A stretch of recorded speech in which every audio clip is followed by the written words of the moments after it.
432 Washington Street represents a forgotten story in the Columbus, Indiana narrative. The small Midwestern city has long been considered an international center showcasing modern architecture. Ranked sixth in the nation for architectural design by the American Institute of Architects, the city is recognized for its rich cultural heritage rooted in good design. Washington Street, the main artery of downtown Columbus, has remained a quiet but sound component of this heritage, remaining an important place of business and entertainment into the present day. The resistance of the 19th century Victorian buildings along Washington Street to the sprawl that diminished so many of downtowns is largely due to the efforts of Alexander Girard, who cleaned up the facades in the storefront renovation project in the 1960s. You know, that guy was a lot like Mr. Miller, as I said. Girard was? Yeah, they looked like it worked the same kind of way.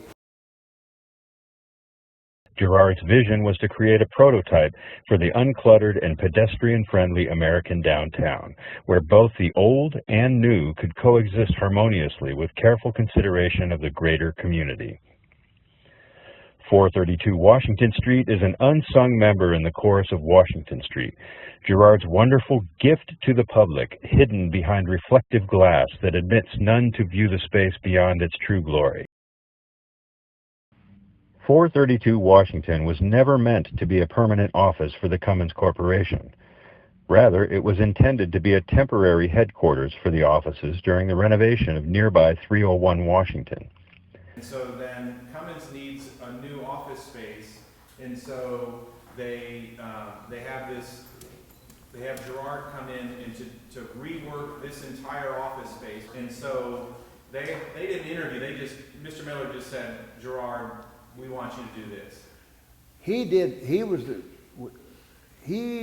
was the one that did the design. He may be working with some other local architect or some other architect to finish the engineering. To make the drawings and do all this. Right, But he would do the creative side and turn it over to a local guy. However, architects and designers saw the opportunity to create a lasting presence and display of the art in architecture, even in what was intended to be a transitional space. The main space and design intent was introduced to the public street edge as the entryway was set back and the beginning of the spatial volume served as a recessed portico, which drew the attention of passers-by. What was it like when different folks in the community would come in here and see this? Was it interesting? Was it weird? Was it? No, it was interesting. It was cool. Yeah, it's cool. Yeah. They only say that because, you know, right away, as I said, it become a stalactite. So yeah, that's the question.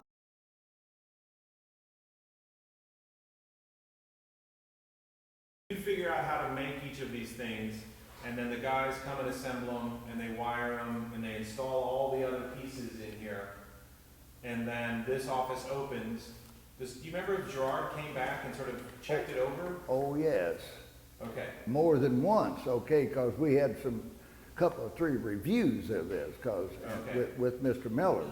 So Miller and Girard would have personally come and reviewed progress on the project. Yeah. And so he would have signed off on the ceiling and all of that. Yes, we like it. That's what this is the way it's supposed to be. He knew these were stalactites. Uh-huh.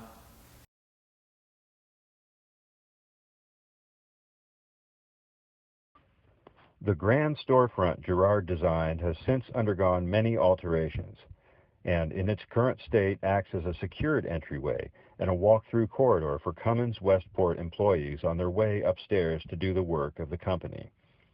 The stalactites have been physically and visually separated from the public through the introduction of a glass facade on the building's exterior that reflects the viewer's gaze out and away from the space within, and sets the interior further from the street and the public. An access card is required to enter the space, where once there was a human stationed at a custom-tailored Herman Miller-produced welcome desk situated in the interior space to monitor access to the offices beyond. Once inside, Girard would be disappointed to see the room has lost its sparkle. The original design intent of Girard, sparkle, as described by Harold Hatter, who worked closely with Gerard and Miller to accomplish the original design, fabrication, and coordination of the elements within the space. It's like, what was did Gerard talk about what he wanted this to look like? He was trying to get the sparkly lights, okay? Okay. The system to be sparkly. Same as in the offices, they had all those bulbs was A sparkly. sparkly thing. Right, and so he wanted just to like have a kind of sense of brilliance, right? The sparkle in the space was accomplished by the distributed bank of low wattage lights dangling from the tips of each articulated ceiling node. The lights no longer function, leaving the deep interior space dark and uncomfortable to inhabit, and further, the natural light from the east-facing facade penetrates only slightly into the space. When restored, the vestibule and lobby space at 432 Washington Street would present an interesting opportunity for inclusion on the famous architectural tours of Columbus, Indiana. It is one of the lesser-known Alexander Gerard design gems. With improvement and restorations to the interior spaces, Gerard's design could once again contribute to the public sphere, being another source of pride for an already design-proud community. Investment in the restoration and reimagining and reopening of this space will also serve to create a productive workplace at the Cummins Westport offices, as better lighting in the lobby space and increased daily activity within the space will enable concepts such as eyes on the street, mixed primary uses, and social capital, as articulated by the great urban theorist Jane Jacobs in her seminal book, The Death and Life of Great American Cities.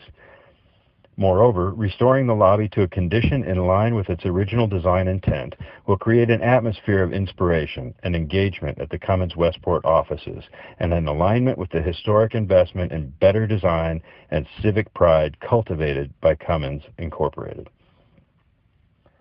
The timing of this upgrade for Gerard's work for Cummins Incorporated is significant, as Columbus is poised to be on the radar of the international discipline of architecture in a significant way. An inaugural symposium in the fall of 2016 entitled Foundations and Futures will herald the establishment of Exhibit Columbus and the J. Irwin Miller and Xenia S. Miller Prize Competition in 2017. This major biennial is an exploration of architecture, art, design, and community, with a significant focus on Columbus, Indiana, as a platform for enabling these ideas locally. The initial biennial program will be followed by another symposium and exhibition in 2018 and 2019, creating a new, ambitious cycle of events and a constant presence of Columbus in the architectural discourse. Additionally, Cummins will celebrate a 100-year anniversary in 2019, which will, no doubt, frame the historical significance of the investment of Cummins on the cultural relevance of Columbus, Indiana.